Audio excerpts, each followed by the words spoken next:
गुरुर्ब्रह्मा गुरुर्विष्णू गुरुर्देवो महेश्वरा गुरु साक्षात परब्रह्म तस्मै श्री गुरुवे नमः।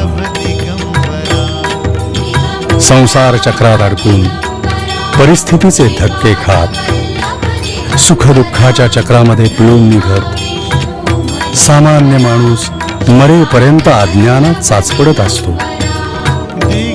त्याला त्याच्या अज्ञानातून बाहेर काढून मोक्षाचे ज्ञान देणारा तो गुरु। गुरु म्हणजे प्रत्यक्ष परमेश्वर, दीन दुबळ्या भक्ताची माऊली। अज्ञ शिष्याच्या हृदयात ज्ञानाची ज्योती पेटवणारा गुरु म्हणजे प्रत्यक्ष परब्रह्मच। अशा सद्गुरु रूपाने भूतलावर अवतार धारण केलेले विश्वगुरु म्हणजेच दत्तात्रय।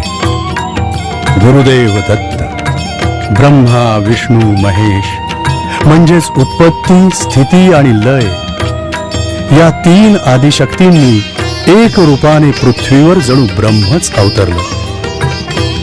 भयानक ग्रासलेल्या दुःख आणि वेदनांच्या भारानं वाकलेल्या भोळ्या अडाणी जनतेची दुःख दूर करण्यासाठी दत्तगुरूंनी पुढे श्रीपाद श्रीवल्लभ आणि नरसिंह सरस्वतीच्या रूपात अवतार धारण केला।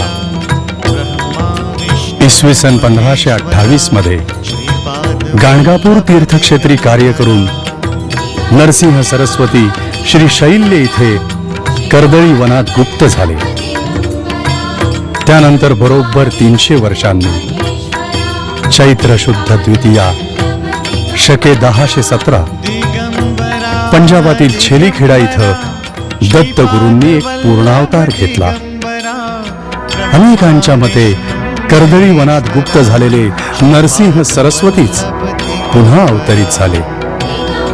हेच पुढे अक्कलकोट इथे स्वामी समर्थ म्हणून प्रसिद्ध पावले।